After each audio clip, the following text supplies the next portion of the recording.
Agora 2h43, de volta com o estúdio CBN para repercutir novos dados, divulgados pelo IBGE, que é o Instituto Brasileiro de Geografia e Estatística. O desemprego no Brasil é menor em 10 anos, segundo os dados da Pesquisa Nacional por Amostras de Domicílios.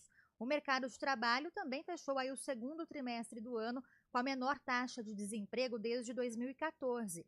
É um cenário positivo, mas mesmo assim tem muita gente fora ainda do mercado de trabalho.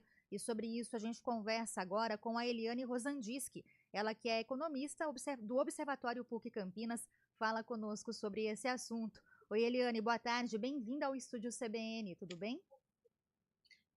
Boa tarde, ouvintes da CBN. Obrigado pelo convite para participar mais uma vez desse bate-papo. Bom, Eliane, é um cenário positivo, então, que a gente trouxe aqui, né? De acordo com a pesquisa feita pelo IBGE, a gente tem um recorde do número de pessoas empregadas e quedas também do subemprego e também daqueles profissionais que desistiram de procurar por trabalho, ou seja, o brasileiro também está mais otimista, né, diante desse cenário. Sim, sim.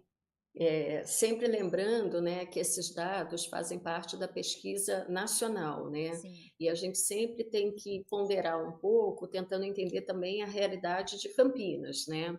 A gente tende a fazer uma pesquisa focada, muitas vezes, no que está acontecendo no mercado de trabalho de Campinas, que a gente fica sempre muito focado nos contratos formais de trabalho, né. E é sempre muito interessante olhar para esse panorama do Brasil, né, embora heterogêneo e tudo mais, né, mais heterogêneo em relação às nossas condições, mas é muito interessante, porque, de fato, nós chegamos a uma marca histórica de mais de 100 milhões, né, de brasileiros que estão efetivamente ocupados, 101,8 milhões de brasileiros e uma taxa de desemprego muito baixa.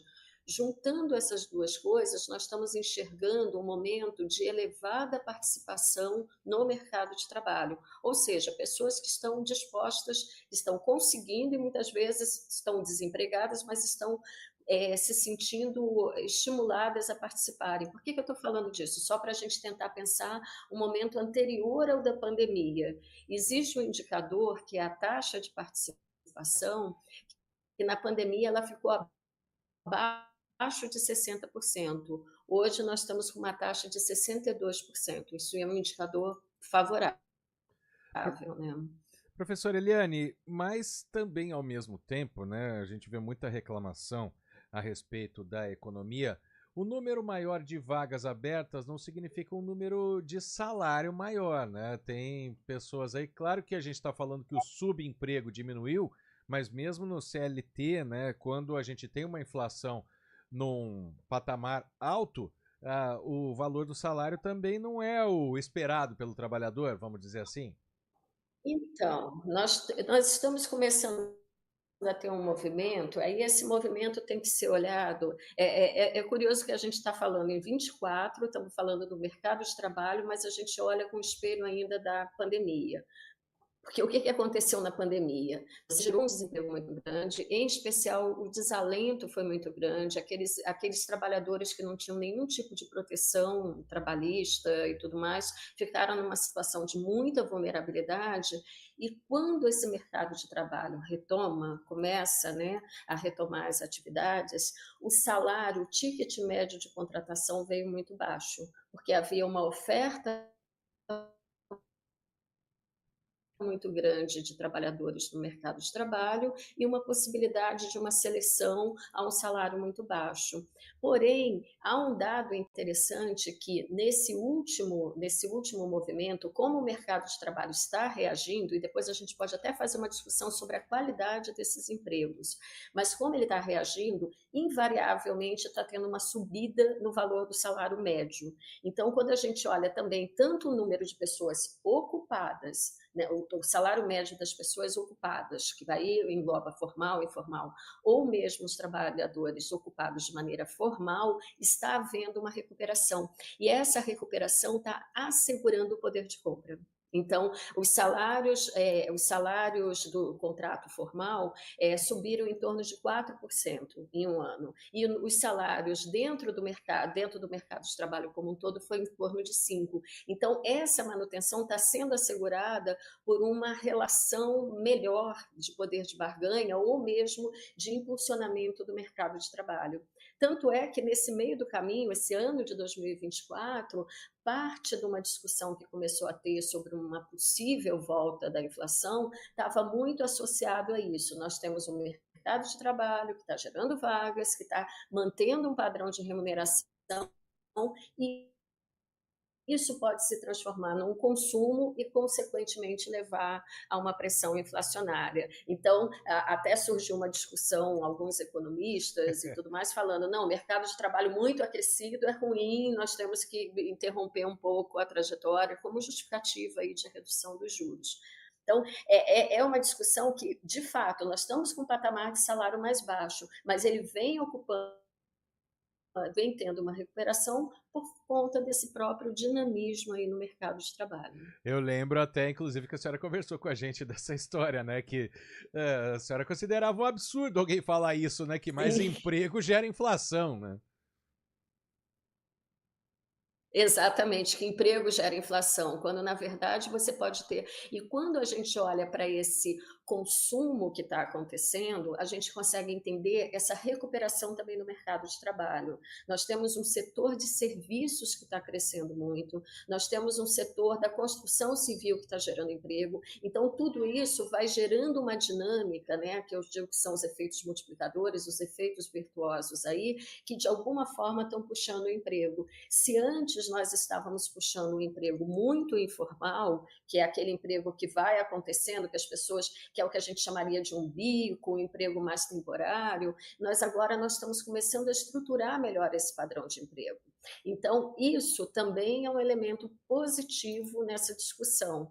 Só que tem um ponto que eu acho que é o ponto mais interessante da nossa discussão aqui, que é falar de quem está desalentado e do subemprego. Isso ainda acontece com muita frequência, né? É um pouco a entrada no mercado de trabalho de maneira mais precária, ou seja, você tem um emprego, mas você está sendo subutilizado, seja na sua capacidade laboral, você está assim, tentando fazer uma analogia que fica às vezes mais fácil para as pessoas entenderem. Eu sou um engenheiro e estou trabalhando de Uber.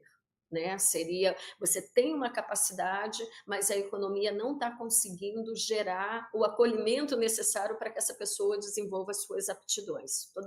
Dei um exemplo só para as pessoas entenderem uma subutilização. Ou muitas vezes as pessoas que trabalham menos horas do que gostariam para complementar uma renda familiar e tudo mais, é uma subutilização em termos de horas de trabalho, né?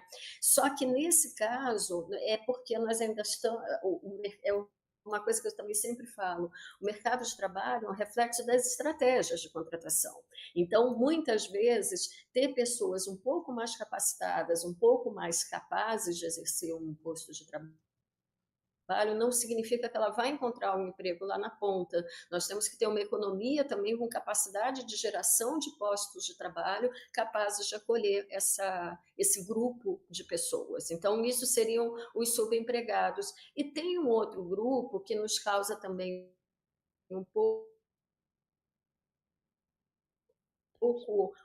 Voltou? Um pouco de frustração e nesse grupo nós estaremos englobando aí um conjunto de trabalhadores que, por conta das suas próprias faltas de capacitações individuais e tudo mais, oportunidades, faixa etária, defasagens, não vão mais conseguir entrar no mercado de trabalho.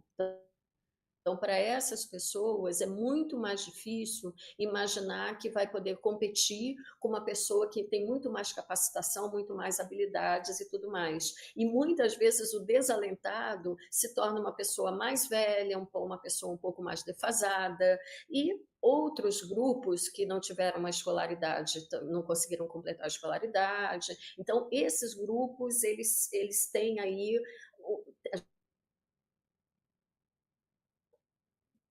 A gente tem que ter um olhar na sociedade. Bom, professora, você falou da importância da gente falar também, né, desse cenário localmente, na contramão do que a gente está vendo aí em todo o país, onde o desemprego é o menor em 10 anos, pelo menos em junho, a gente teve uma queda aí nos postos de trabalhos formais, tanto aqui em Campinas quanto também na região metropolitana. É um levantamento que foi feito pela ASIC, a Associação Sim. Comercial e Industrial de Campinas, com base nos dados do CAGED. Então, a gente teve uma queda aí naqueles postos de É, o trabalho formais, né? Isso significa um recuo ou até uma precarização aqui na região? Então, então, a gente no observatório, até eu conversei também aqui com o pessoal aqui da CBN também, um pouco sobre esses dados, né? Esses dados, eu acho que eles estão refletindo uma outra dinâmica. Eu não apostaria ainda numa precarização, não, eu acho que não está nessa linha da nossa discussão.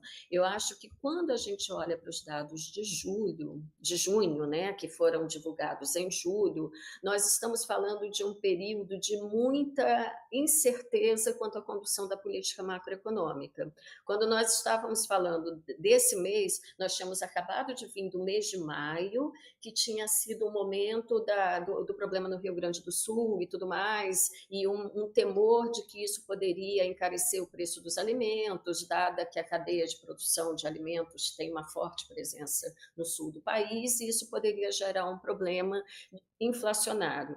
Junto a isso, uma discussão de que do arcabouço fiscal, do ajuste fiscal e tudo mais, e tudo isso começou a trazer um temor muito grande de que o Banco Central iria interromper a trajetória dos juros.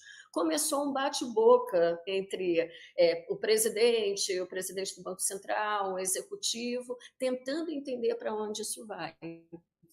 E aí, quando começa esse cenário de incerteza, o mercado de trabalho, ele responde. E responde de que forma? Quando a gente detalha os dados de junho, né, que a gente percebe? Que o setor de serviços ele foi o que mais demitiu, onde houve a maior queda. Aí você fala, peraí, mas o que tem o setor de serviços a ver com isso? O setor de serviços, ele tende a funcionar como um complemento das atividades econômicas, em especial uma estratégia de terceirização, locação de mão de obra, oferecendo mão de obra para alguns setores. Esse setor foi o que mais demitiu. Entendeu? Porque numa posição de cautela, eu não contrato com nenhum terceirizado, eu tento ver o que vai acontecer para depois te contratar. Tanto é que, quando o emprego cresce, esse setor de serviços também, complementares à atividade econômica, também tem uma influência forte. Tanto é que a gente, no observatório, quando detalha esses dados, a gente percebe esse setor de serviços, ele oferece trabalhadores de manutenção de linha de produção, né, alimentadores de linha de produção, ou seja, está contratando para trabalhar na indústria por um tempo determinado. Quando começou esse bate-boca, essa tensão, essa mudança nas expectativas, fala, peraí, não vou contratar agora, né? O que eu chamei a atenção nesses dados é que, por outro lado, a gente teve um setor de comércio contratando. Aí você vai falar, mas peraí, por que o comércio pode ser visto como algo interessante nessa discussão? O setor de comércio, ele está apostando na hora que ele contrata que ele vai vender. Então, nós temos uma indústria que está produzindo e um mercado de trabalho que, com melhores salários, rendas familiares maiores, provavelmente estão se constituindo uma demanda. Então, a gente está com problema de conexão, né? de alguma forma, o crescimento do consumo. Desculpa. A gente teve uma falha aqui do Caiu seu a áudio, conexão? professora, por conta, acho que de um problema na conexão. Deu mas uma trava, na verdade. Mas pode prosseguir. Mas o que eu estava falando do setor de serviços, né, do comércio. Isso, Exato. podemos seguir. Então, e aí esse setor de comércio, ele está apostando que existem mercadorias a serem vendidas, porque o comércio não produz nada, ele está lá na ponta final da cadeia, e que que existe uma demanda, um consumo que vai ser pessoas com capacidade de comprar. Então, isso mostra esse reflexo positivo do mercado de trabalho, essa aposta aí no crescimento econômico. Tanto é que no último Copom, o que o Banco Central fez? manteve a taxa de juros e trouxe mais estabilidade. Então, eu não acho que seja um movimento de precarização, e sim um movimento de instabilidade nas expectativas. Muito bem, eu agradeço então a professora Eliane Navarro Rosandis, ela que é do Observatório PUC Campinas, falando conosco sobre esses novos dados divulgados pelo IBGE em relação ao mercado de trabalho aqui no país. Professora, muito obrigada, viu, pela participação, bom trabalho e boa tarde para você. Para nós todos, e obrigado pela oportunidade de falar com você. Obrigado, professora. 2h58,